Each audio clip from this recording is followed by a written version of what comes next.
Ingram Smith, Bud Elliott back again for another episode of the Nolecast.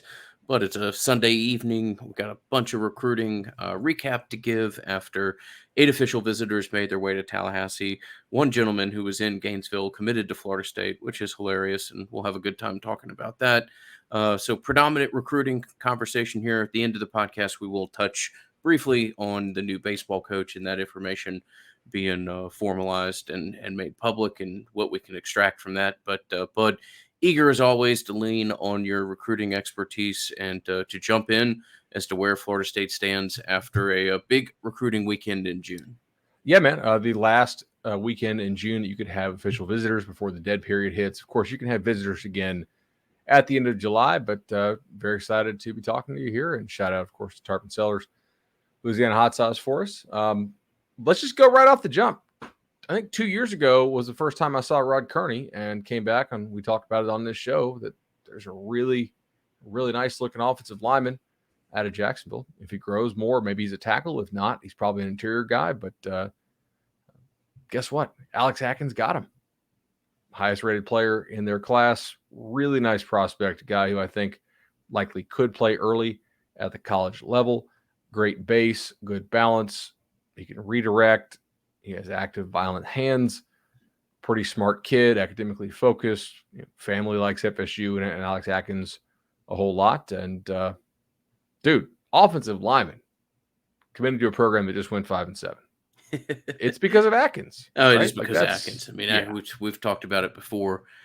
Atkins is just exceptional. I mean, well, obviously you got to get the kid's signature ultimately, but this conversation will be reflective of him committing and us operating on the assumption that he ultimately signs with you. It would just be massive. I mean, we talked 2 years ago. I talked to the point where I got tired of saying it, but I was going to define that class as to whether or not you got Rod Orr. Not because I thought Rod Orr was going to be a 3-year starter for you or something, but it was just a first step forward in fully addressing the offensive line and starting to put quality pieces on it. It's a numbers game, and you've got to start to hit your numbers.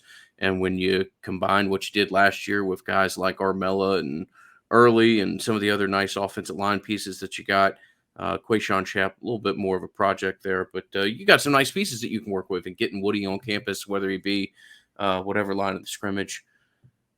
It's just massive. And you've got an offensive line coach that is now also having the title coordinator, but clearly identifying himself as one of the kind of rising stars of the coaching game. And he's doing a hell of a job recruiting.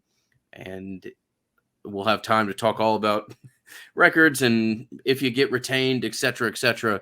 I think a lot of people realize at Florida State that you've got a coach that it only takes so many of these guys to start to be able to win 75, 80% of your conference games, right? This is not a conference in which other schools that you play can really stockpile difference makers on the line of scrimmage. There's some notable exceptions, but for the vast majority, it's just not there. And if you get enough great pieces on the offensive and defensive line, you can turn this thing around. And that certainly is happening, and particularly happening on the offensive line. And Roger Kearney is a massive, massive step in that direction. I also like that he's an athlete. He does those shot put.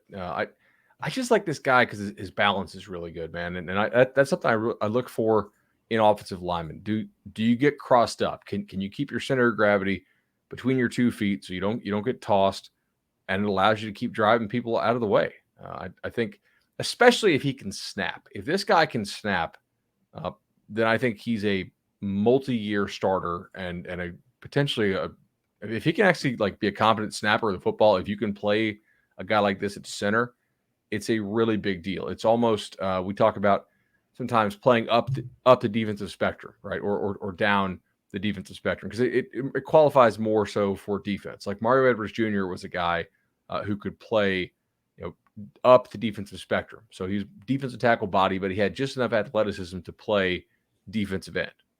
That's the kind of thing we're talking about here. If you can put a guy like this in at center, because he's legit 300-pounder at 6'3 1/4" or whatever he is. But I think he also potentially, you wouldn't want to start him at tackle as an ideal plan, but I do think similar to Darius Washington, I've seen this guy move. I've seen him play. I've been on him for 2 years. I think that in a pinch, he probably could play some tackle for you, just because he has the feet. Like, I don't think he would get crushed out there against all but the very best of opponents. And so it's really nice to have guys like that on a roster who, let's say you do get some injuries. That never happens to offensive linemen, right? If you did have that happen, you get that going on. You slide him out there for a game or two, and you don't lose the game because you have a crazy situation there. The same, honestly, I know we'll talk about it in a little bit, but I think DJ Chester, who profiles more as an inside guy, I think Atkins and company think he could potentially play some tackle in a pinch as well. But a really nice job of beating out a number of SEC teams for Rod Kearney. This is a huge get for the Noles. That's something like you guys should genuinely be excited about. We don't try to do a whole lot of fake excitement here. If things aren't going well, you guys know us. We don't tell you. We don't BS you with that. Yeah, this guy's a good player. If he can snap, he's a Sunday guy, and he's an 8-year Sunday guy. And I don't, look, the older I get, the least the little and smaller level of interest that I have in following these kids on social media and stuff like that. But Kearney's always out working on things, always posted videos to Instagram of him working on his footwork or whatever else. You've got, I know it's a lame term, but you've got a student of the game with some really nice physical tools, and you hit a home run with this one. Like you just said, Bud, we're not one to pump fake praise, but this is a massive get. And hey, let's go there, Bud. The way you got it, the kid all but, took off his UF hat as he was walking out of the parking lot coming off a Florida official visit and jumped on Twitter and committed to you. And I don't know if that was, pre-planned or if he just got to the point he'd seen enough that he decided to make his decision. But it never hurts to grab one from the guys over on the in Gainesville. And if there's that new staff smell, it certainly isn't translating to what's going on in Gainesville right now. I mean, we're the Nolecast. We talk about Florida State football 95% of the time, but I think we almost have to acknowledge that it is not exactly firing on all cylinders in the first couple months of the Napier era. Yeah, exactly right. We can go into this. So Jaden Rashada, big-time quarterback from California, also commits to Miami today. And Rod Kearney, which Florida fans were really hoping / thinking they were going to get him.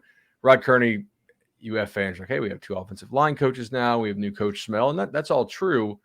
And I mean, dude, unless he's got a helicopter, he wasn't much off campus by the time he posted this commitment, right? I'd have to think, just based on the timelines of when some of the stuff on social was going up, and then boom, Rod Kearney just wanted to get it done. Well, and we're ever so glad that he did. We'll continue to talk about Kearney as a prospect, but first 10 minutes or so of this podcast are appropriately so a celebration of a massive commitment, and certainly a nice shot into an arm of a class that at least needs it publicly. So a great get. Hats off to Norvell and everybody else that played a role, and obviously Alex Atkins continues to back up his reputation as one of the premier recruiters in the game right now. Another guy that he is premier recruiting is Lucas Simmons, who was on campus, and Lucas Simmons goes to CAI. That's Clearwater Academy International, obviously down in Clearwater. Another top 150 prospect in the country, a very promising offensive tackle, 6'6", maybe 6'7", 300 pounds, pretty athletic. Still has room to fill out that frame more. I think he could ultimately play at 320 or 325. Folks are from Sweden, so very interesting to see where he goes. Right, he took official visits to where did he go? He went to UF, he went to FSU, he went to Tennessee, USC. Obviously, some of those are major players in the NIL game as well. But again, I do think Alex Atkins here has done a tremendous job with this relationship. And I believe that FSU feels, I haven't talked to anybody over there who's like, yeah, he's a silent, he's coming or like that. But I do talk to people over there who feel like they're in a really good position for Lucas Simmons and that they'd love to be able to close that thing out and get him. And if you had an offensive line class of Rod Kearney, Lucas Simmons, and maybe DJ Chester, that's doing something, man. Something. That's taking steps necessary to be one of the more dominant teams in the conference along the line of scrimmage. Absolutely. And I'm telling you here, like, you can tell which of these coaches on staff are worth a damn in recruiting and which aren't. Like, there's this guy who I knew a long time ago who used to say recruiters recruit, and that continues to be true. I mean, the guys who are in it, I didn't mean to cut you off there, bud, but the guys that are in it, the guys that breathe it, the guys that do it, it's real clear as to who they are. It's also clear, like, you had one linebacker come to elite camp. Like, Alex Atkins is not taking a big room this year, and yet he's still pounding the phones, pounding the text messages, hitting these guys up, making connections with them, developing backup plans, getting those backup plans on campus. We had loaded groups there this year at FSU Elite Camp on the offensive line. A lot of those kids aren't takes right now. But if they blow up later and you didn't do your job getting them on campus, you may not be in the driver's seat for them. You know, there's some positions out there where the rooms look a little bit better at those camps than other spots did. So we'll have to see with Lucas Simmons. Obviously, USC needs him quite a bit. I think Tennessee also is in desperate need for offensive linemen.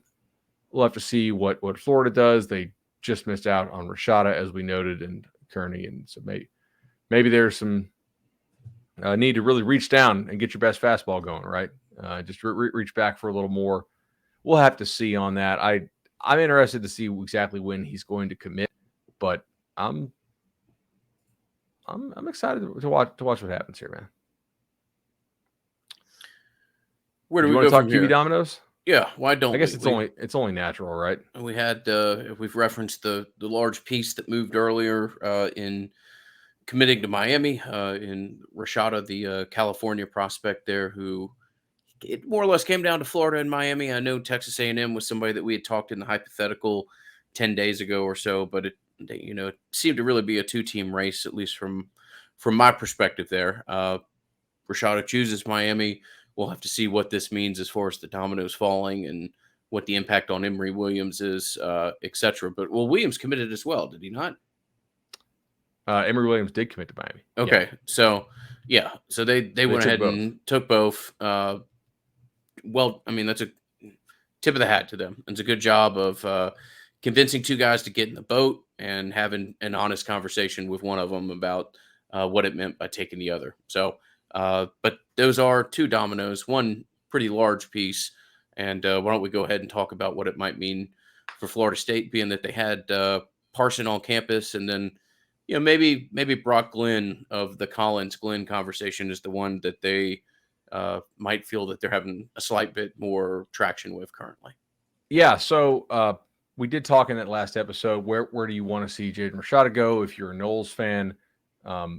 We thought Miami, because who knows if Emory Williams would go there or whether that would stick. As of now, it looks like it is sticking. We'll have to see about that. But also, how high on Emory Williams was FSU? I think Emory Williams could probably play pretty well, but other people like me more than I do, and some people don't like him very much at all. That's a very interesting one. By the way, Jeremy Crabtree tonight reporting that multiple sources said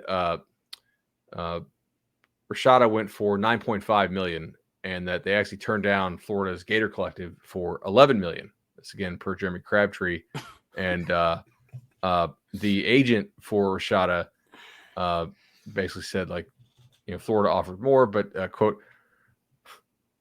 it's pretty wild. This is Caspino, the big NIL attorney there in California, because you can do NIL deals with kids in California right now without penalty from California state law. Quote, Florida is the most dysfunctional collective in all of college football, Caspino said. I plan on steering my clients away from them. From my standpoint, I never, ever want to deal with them again. If it weren't for the collective that's completely dysfunctional in Florida, he probably would have been there. That's pretty wild, by the way. Like, that's what I was reading over here to the side when you saw my eyes kind of going like, okay, wow.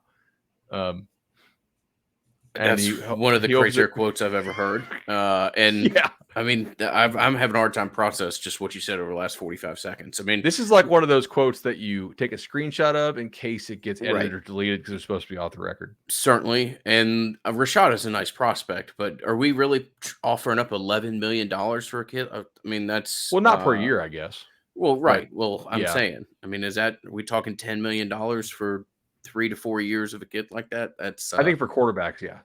I think that's what it'll be. Whew, okay. I mean, like, they have better market value than like top MLB prospects, and those guys are getting, $10 million up front. and nobody will know their name for years. I don't think like you're going to see other positions. I still think you're going to see, receivers and D linemen going for, like 150K a year sometimes, right? Quarterbacks, I think, like if you're a 5-star quarterback, you can get a couple million a year. Evidently, you can. I mean, that's what. And now go back and find that tweet when I said $1 million a year for Nico at Tennessee was cheap. Mm-hmm. People gave me a lot of crap for that, but I was like, I don't. Why? Like, who do you think's more valuable, like your OC or a quarterback? If he's good, But better get that eval right. That's wild. That's wild. But let's move on from me having my mind blown as to what the market value is on a quarterback right now. So cool. All right. Anyway, so Parsons on campus. Parson was on campus. No interview, no interaction with the media. One reason why we're recording on Sunday night is because you're headed out to Elite 11. Chris Parsons headed out to Elite 11. You'll have a much better job or much better ability to kind of evaluate where he is fully interested in hearing that. And then we'll talk briefly about Brock Glenn and where Florida State stands with him and whether or not Texas A&M may be getting in a little bit more involved with him after the news of Rashada committing to Miami. Yeah, I obviously haven't seen any interviews from him. I guess we'll see if he'll talk at Elite 11. Pretty much everybody does. It would be weird to big time somebody at Elite 11, but we'll see.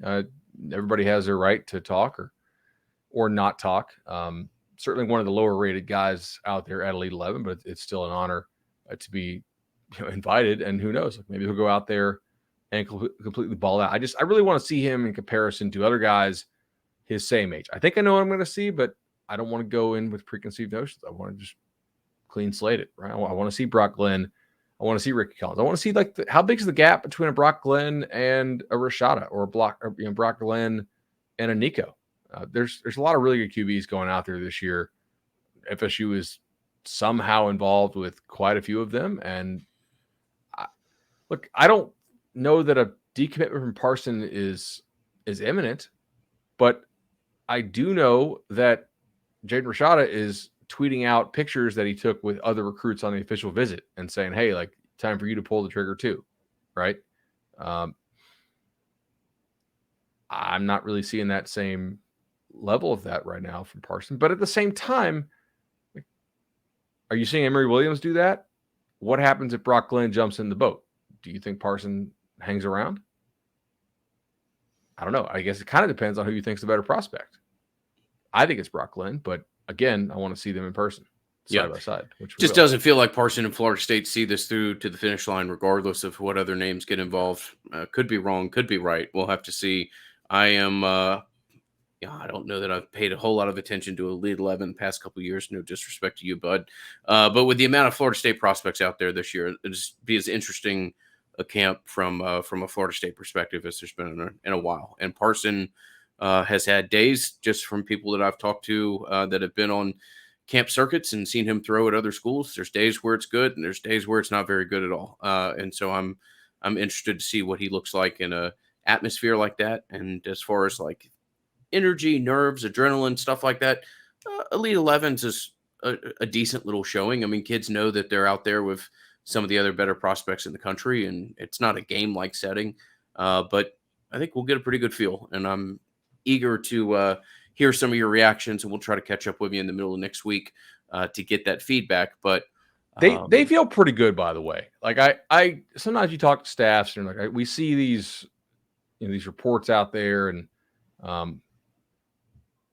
I don't think that they feel like they're trailing Auburn by much at all on Brock Glenn. I guess we'll have to see, but a lot of that's going to depend on when does Brock Glenn want to commit. Right? Have you seen Auburn's schedule, by the way? I think they have a pretty. Are they the one that's front loaded in the SEC? Or no, theirs is kind of backloaded ish. So they should start 3-1 or 4-0. Depends on if they can beat Penn State at home. Right? They got Mercer, San Jose State, host Missouri, host Penn State, and then they're obviously host LSU, and they go to Georgia, which I'm pretty sure they'll lose to Georgia. And then they finish at Ole Miss, host Arkansas, at Mississippi State, host A&M, Western Kentucky, which they'll win, and then at Alabama. So if you're Auburn, you kind of need to get those wins early because I'm not really sure they're going to come all that late.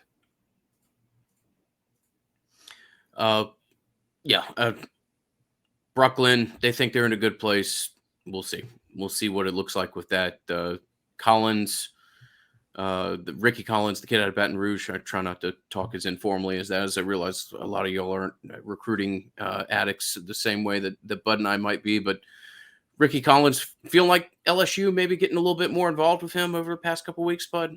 Yes, it seems like it. And I mean, also, it's not like Jeff Brom is a bad guy to play quarterback for.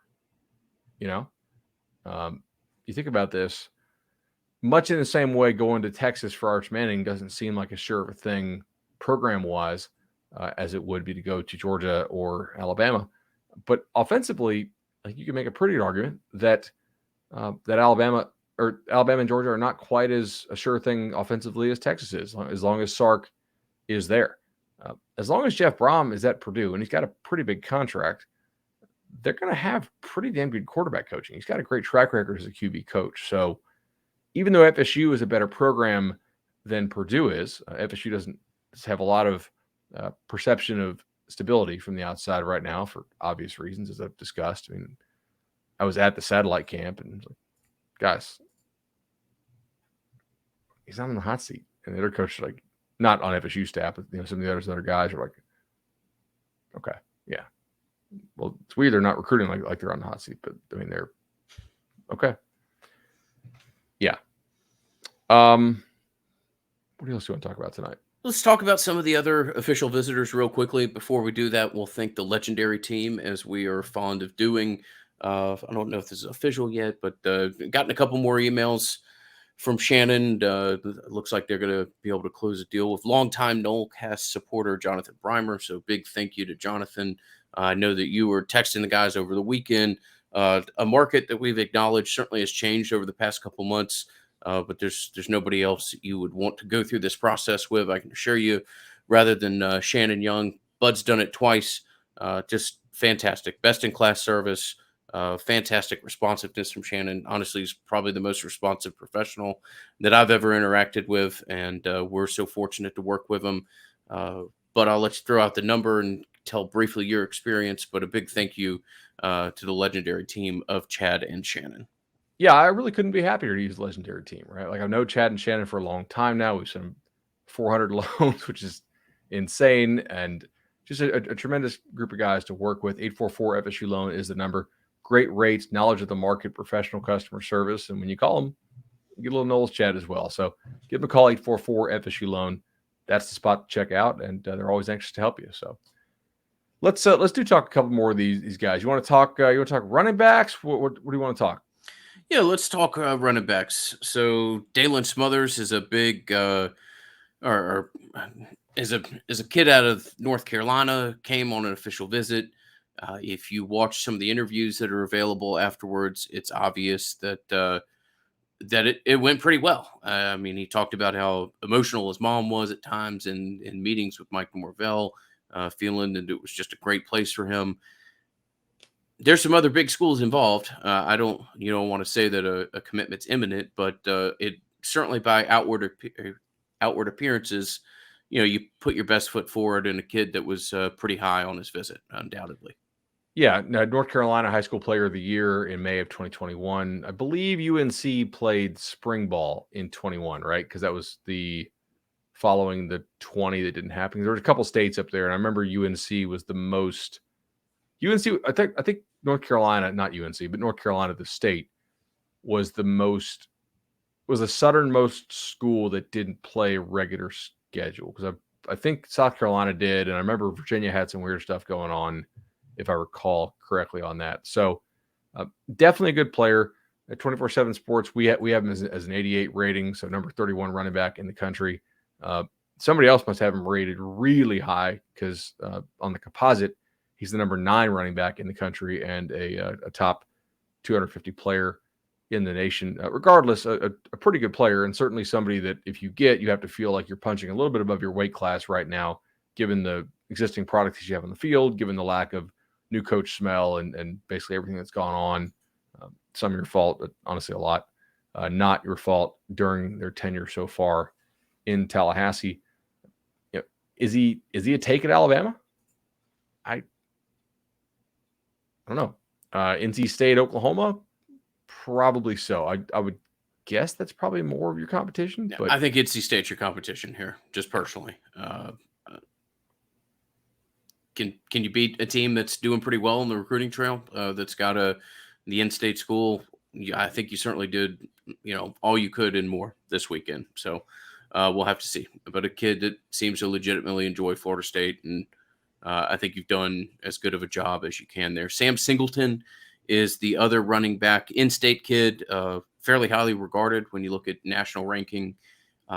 This would be a big get as well, if that's something that you can see through. Look, if you can grab a class of Smothers and Singleton and call it a day at running back, then hats off to you. You've got some really nice pieces there, complementary pieces to work with. We'll have to see. Both on campus this weekend. Singleton, I think you did. I don't know that you have quite the gushing reviews that you did with Dalen Smothers and his family, but I think you did a really good job with Singleton as well. And I think both of these kids are making a July decision, so we should have a pretty good idea as to what it looks like at running back here in the next 3 to 4 weeks. And if you can get at least one, too, I feel like that's interesting. I think you got a pretty good chance to get Singleton, to be honest, man. Yeah. Like I'm not putting a crystal ball yet, but it wouldn't shock me if it did. Last two, I guess, to talk about: Avery Stewart, the DB out of Alabama, and also DeMarco Ward, the linebacker out of Georgia. So I know we had some people asking, is DeMarco Ward a Randy special in the Patreon? So it's a little harsh, maybe. I don't know. Do you want to explain what a Randy special is? Yeah, Randy makes some strange observations at times in recruiting and evaluations, and there are some theories that Randy makes a lot of decision based off like geography and past relationships. I don't know if that's true per se. DeMarco Ward's a Metro Atlanta kid. From the people that I've talked to, I wouldn't immediately identify him as a Florida State level linebacker. That's just my opinion. Kid over at Duluth, decent program. Randy Shannon knows a hell of a lot more about football than I do, but I don't. I'm a little skeptical on that one. Yeah, I mean, at Florida, it was kind of reputation for passing on some guys who were highly rated and then offering guys that nobody else seemed to want and then having it not work out. So a couple of them worked out, but that's basically what it came down to, is like outthinking the room type thing. So yeah, they started calling them Randy specials on the Florida message boards. So yeah, but it wouldn't surprise me if he's in the class, and I want to see the kid in person. Yeah, and before I make my full comments on it, I think he's got some potential, but like, is he obviously an FSU kid? I don't think so. Avery Stewart is a kid out of Montgomery. Try to figure out a little bit more about that recruitment. I don't know a ton of behind the scenes stuff, but if you do, please feel free to throw in. Keldrick Falks, also another really interesting prospect, Alabama-based kid, seems to have a strong relationship with Mike Norvell. Yeah, I really highly rated. If you can get this kid, damn, I mean, I'll be impressed. This would be a hell of a pull. Yeah, normally a kid rated this high is seriously wanted by at least Alabama or Georgia, right? So it'd be interesting to follow how that goes. With Avery Stewart, though, FSU does want to gather in a lot more length this year at defensive back. Not that they didn't get it last year, but I do know that when they first got here, they're really trying to get some guys who could play. And so you got Knowles, and not that Cooper doesn't have length, but Knowles is not like the longest guy, but they would like to get some dudes in who probably have some corner ability, but also could maybe project to safety if you needed them to play there, or get that versatility. I think Avery Stewart's pretty good, man. And that's that's somebody who I'm interested to look at his offer. Let's see how it keeps expanding. Now, he is going to announce on July 6th per his profile, but the other guy that's offered him is Mark Stoops, who does seem to know a thing or two about defensive back recruiting. Although at Kentucky, they have not had a whole lot of guys go pro at defensive back, which has been weird. He's had a lot more guys on the lines of scrimmage go pro at Kentucky, which is kind of funky given his reputation as being a good defensive back evaluator. But it's also a good reminder that year-to-year recruiting is a very small sample set when you get as micro as position by position and draft picks from there. And Stoops has also been recruiting the state of Ohio and the Midwest a lot more, which doesn't necessarily have quite as many good defensive backs compared to when he was at Miami or when he was at Florida State. So, yeah, that wouldn't be a bad get, I don't think, man. One guy who I like better than Avery Stewart is Jakeem Jackson, and FSU did not make his top 5. So I think they fumbled that a little bit as far as not being on him earlier. That's a kid I've talked about for over a year on the pod. Like, I guess you can't win them all. You think you'd like to not be behind other programs for a kid out of Kissimmee. It's not like you're like losing to like Bama on him. You can't win them all. That is funny, bud. See, Pittman. While we're just in a little bit of a sour mood here, real quickly acknowledge the decommitment of Pittman. Tight end, nice prospect, not something that is irreplaceable per se, but not necessarily what you want to see. Obviously, the Kearney news has got us in a better mood, and I'm not going to get too worried about a tight end decommitting, but we at least should acknowledge that, being that it's occurred since we last recorded. Dude, Link Jarrett. Okay. Great. Oh yeah, I'm just not into the Pittman thing, man. Like, whatever. Like, it is what it is. I'm not going to get all bent out of shape out of short tight ends, unless they're Nick O'Leary. Like, come on, it is what it is. I'm like, could he be a good college player? Yeah. If he recommits, am I going to be overly excited? No. I actually think it could have been useful. Like, I think it's possible that it could have been useful. It's, he didn't really stand out at elite camp, to be honest. And it wasn't like elite camp was super elite this year. But his film is good at times. So, yeah, I don't think they're losing a whole lot of sweat over that one. Like, the drama relative to the player ability, I'm not sure that matches up. Good enough for me. Yeah, man. Link hired. Let's talk about it. Fantastic news for the baseball program, and obviously there's a segment of this fan base that really loves that program and emotionally invested in it, and I'm happy for them to be able to have some legitimate excitement. I mean, you went out and you got one of the reigning coach of the year and one of the 5 hottest prospects in the sport at the college level when it comes to the hire that was made. So massive, strong move for Mike Alford, both in being able to make the decision to move on and ultimately be able to land probably the best candidate in the country for this job. And it certainly helps that his background and his his family and his wife's family are based out of Tallahassee, and he really is coming home, a term that's used far too overused when it comes to coaches and where they land. But I couldn't be happier for my baseball fans, and interested to see what it means for the program over the next 5 years or so. I'm very excited about this. I obviously look, we don't talk a whole lot of college baseball. College baseball is, I don't know, if you're not local, it doesn't have like a crazy following for the most part. Like, we talk it a couple months a year, and even then it's kind of sparingly, right? It's something ESPN puts on TV on their regular network, as opposed to the SEC or SEC network, for about 3 weeks a year, maybe, and then it's gone.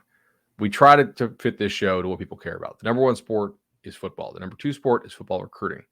The number 3 sport is probably spring football. The number 4 sport is maybe basketball, sometimes baseball. The number 5 sport is probably ending the podcast early. So as far as like what impacts ratings on shows about FSU. But I do think this is a really nice thing for Mike Alford to get done. I think that he made a move that a lot of people in the building thought had to be made, just given the dissatisfaction of some of the players, the anticipated transfer of those players. And so, yes, it was a, you call it ballsy move, I guess, to go ahead and cut meat loose. But you had to follow that up. And I think they had 3 guys who they were in on, but it was really like Link was by far number 1. And then here's 2 other dudes in Bakich and Pedro who would have made sense if you missed on Link. But missing on Link, I do think would have been a bit of a bad look, given that you did go ahead and get rid of Meat when you did. Because outside of the program, I'm not really sure how many people would have fully understood why you moved on so quickly from Meat. Inside, certainly a lot of people there think it would make sense. Do you think we can extract much of this, I guess? I mean, we've talked football. Yeah, we've talked in the past about the fact that it's the kind of economies of scale, if you will, are so different when you talk about sport to sport. I mean, you're given an assistant pool of like $460,000 or something like that for 2 assistants, and you're paying Link $875K or whatever. Now, I think that's, what'd you offer him, a 8-year deal or something like that? And I may be off by $10,000 or something, but you're in the mid 800s. That's, that's awesome. You're doubling what you're paying your coach. I'm happy to hear about that. I just don't know that you can extrapolate a whole lot of it when it comes to football. Now, can you extrapolate what it means for like Mike Alford and his decisiveness and moving on? I'm hesitant to even go there. I really am. I think it's so different, both from a money spend and we talked about this last week. There's not a Link in football. There's not somebody who's obviously from Tallahassee and whose wife is from. I don't know that you've got this play that is out there. Now, I think there's some position coaches out there that fit that a little bit more, but there's nobody that I can find on the radar that would be kind of a similar comparison. So I'm hesitant to extrapolate a whole lot from this. I do think it's clear that you've got an athletic director that feels empowered, wants to go out, be decisive, make sharp moves. If Mike has some kind of, like I said last time, 5-7, I'd be real concerned if I was Mike Norvell. Otherwise, I don't really see you making a change. And as you state, maybe you've even got to be closer to 4-8 or 3-9 or something like that to really have him be on the hot seat this year. Hopefully that's nothing that we're talking about. But it's real clear that you got a real, big boy AD for the first time in a long time, and thrilled for the baseball contingent of this fan base to be able to celebrate having one of the rising stars in the game. No doubt about it, man. I'm excited to watch this unfold. And, look, if you're going to spend this kind of money on a baseball coach, maybe you're going to spend this kind of money on baseball stadium, baseball facilities, make it a destination.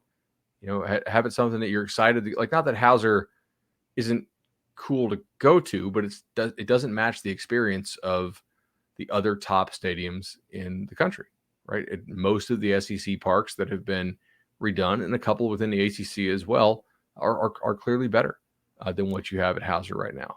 I think it would make sense to make baseball a one of the priorities if you can. But I also think that what's going to happen with baseball is that in the next couple of years, I think you're going to have full scholarships in baseball.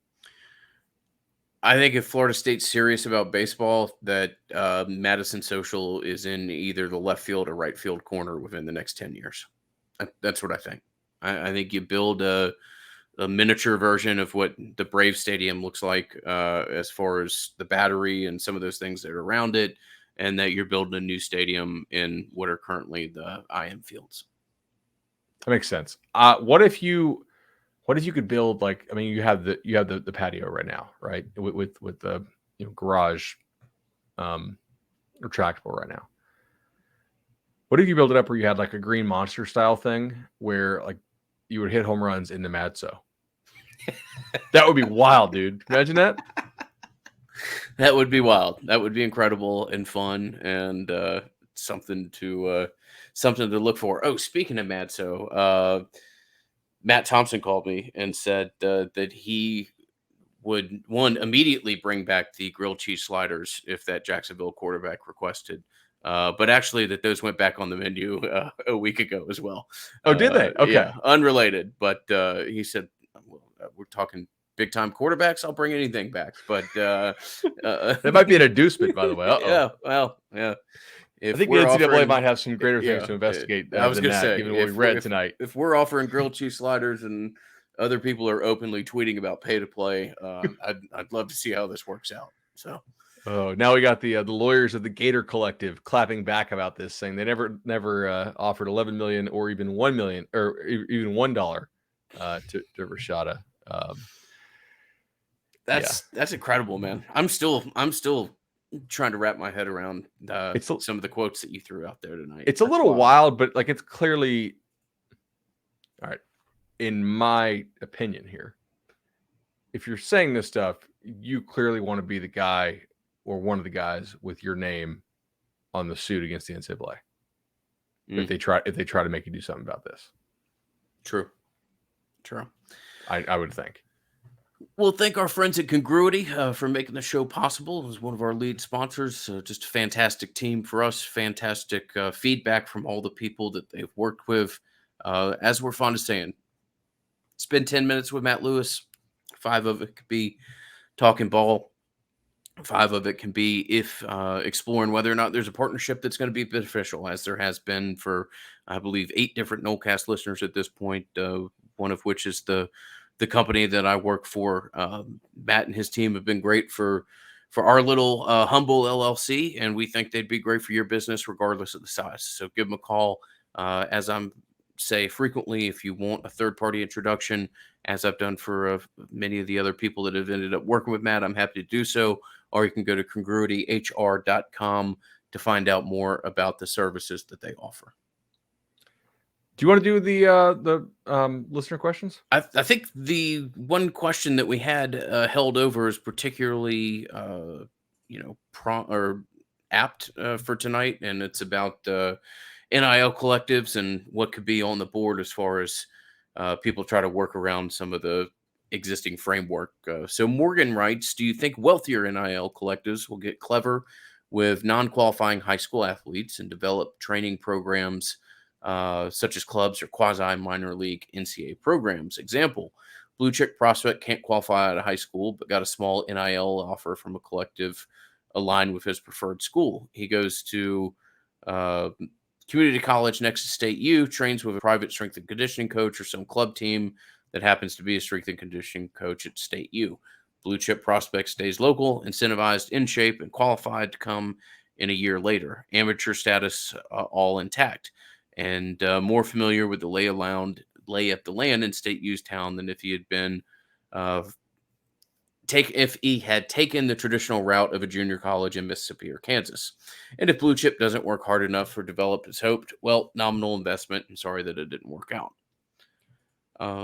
Yeah, it's an interesting idea. I mean, there's only so many places like this where there's another school in town that a prospect could be monitored or something else. But certainly there's relationships there. And historically, kids that haven't qualified at times have landed in places that, the staff that they ultimately wanted to sign with had an existing relationship. But I think the broader question here, Morgan, is it'll be fascinating to see what some of these wealthier NIL collectives will do just to stretch any of this. I mean, do you go back to the days to where, Bear Bryant was signing 25 track and field kids to try to play football? Now there's some rules that could stop that, but I don't know how you could stop, say, Alabama or something like that, signing another 15 kids under the preferred walk-on status and then putting them into an NIL collective or something like that, to where their tuition gets taken care of, etc. I'm fascinated to see how schools try to stretch this limit, broaden the numbers that they have to work with, and whether or not with NIL, if there's really anything the NCAA can ultimately do about it. So I have a couple thoughts on this. Number one, I think you hit the right point as far as what's the actual advantage of doing this. There are some downsides to doing this, though, potentially, which before we even get the feasibility or would they actually do this? Let's say you did this. So you go to a community college. We're assuming they're not actually playing ball, right? So their academic clock is, their eligibility clock is not actually starting, correct? We're just saying they're still working out. Yeah, I think that's what they were trying to say when they said amateur status is still intact, but that basically their clock hadn't started, and that just because they had worked with a strength and conditioning coach, etc. Okay, the number one reason why this would not work is actually twofold, and I can't. It's not that it can't work. I just don't think it would become a widespread thing without it having to be extremely organized. So, coaches do not like the idea of their guys not playing. Okay, I know you would think, oh, I'm sure they wish they would just sit out the rest of their high school season so they don't get hurt. That's not true. They want their players to play. They want them playing football. They want them practicing football, even more importantly than actually playing the games. That's why a lot of guys do redshirt in JUCO, but they're still playing every day in practice. I think it's beneficial for them to do so. And a lot of guys, by the way, are very competitive. So they're going to want to go and get better at junior college and say, hey, like I'm going to get even better offers if I go and show out. And as opposed to here where I'm locking myself in, I am very close. Maybe if you could probably do this on a very, very small scale with a couple fringe guys, but ultimately I don't think this would work too well. It does remind me of some of the, a couple things. Number one, some of the programs that baseball, particularly the Kansas City Royals, ran back in the 80s. If you look at, here, I'm going to see if I can find this. Kansas City Baseball. Kansas City Baseball Academy, right? This is a historic thing. Is that what it's called? 80s. Yeah, the Kansas City Royals Baseball Academy. Part of the player development system of the Royals, actually early 70s, so I'm off by about a decade here. Discontinued in 1974. Innovation conceived by Ewing Kauffman. That was he's the guy who the stadium, Kauffman Stadium, is named after. He was looking to take guys who were athletic from other sports but didn't play baseball and see if he could turn them into to baseball players. Now, a couple of these guys ended up being pretty damn good. Ron Washington, who played for quite a while, ended up being the manager of the Texas Rangers, by the way, and I think he's probably a third base coach somewhere now. The reigning World Series champions. Correct. Wait, he's on the Braves? Yep. Oh, okay, perfect. Yeah. UL Washington as well. And then Frank White, who ends up being a politician after his pro baseball career. He was 18 years with the Royals. So very like developmental style thing, but I think people would catch wind of this, right? It's like, wait, where's this kid go? Coaches would talk. Junior college coaches certainly they call those signing day rosters like, wait a second, who didn't sign and why? Let's reach out to them and figure it out. So you're just going to Tallahassee Community College, eh? Okay. Yeah, it would have to be like a once in every 3 years thing or something like that. I mean, yeah, but kids do legitimately fall off the radar, and I mean, crazy stuff does happen. It's an interesting question, Morgan. Like I said, we're all front and center for a world that NIL may make anything possible. Who knows what the hell some of these schools are going to try to do to find a competitive advantage somewhere. But I really appreciate the question, the support of the Nolecast. If you're interested in becoming a Patreon, patreon.com/Nolecast if you wish to support the show further.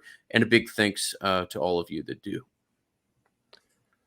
Let's save the restarting the clock question because I want a little more context on it. But Kelly, I appreciate the question that you sent in, and we will get that next episode because I think that could be an interesting discussion. But I don't want to go down that road without like laying out some context for it. It shouldn't be something we just throw at like a little flippantly at the end of an episode, I would say. Awesome, man. Unless you've got anything else, I think that'll be it for this Nolecast. What do you guys have coming up on cover 3 this week? So we have Monday. We are doing player trades. If you could trade this player for that player, I find it's a useful editorial device to highlight strength and weaknesses of rosters, and then open up for discussion like that. Interesting. I interviewed on the podcast that I started doing a couple weeks ago. I interviewed a college friend of mine that was 2 years older than I, by the name of Brad Israel from Mobile. Graduated from the college that I went to, Hampton-Sydney, joined the Army, became an Army Ranger, ultimately earned the Green Beret, served 3 platoons in Afghanistan. It was really interesting to hear kind of his story and why he decided to do that. So if you have an interest in either of those two things, whether it be Bud's National Show or my show, we'll have links in the show description. And thank you so much for listening to Nolecast. If you have an opportunity to leave us a review, 5 stars on Apple Pods or Spotify or wherever else, know that it's greatly appreciated. And one of the reasons that we've been able to do the show for as long as we have. So thank you very much. Go Noles. Great pickup in Rod Kearney. We'll be back to talk to you with Bud out in California for Elite 11. See you guys.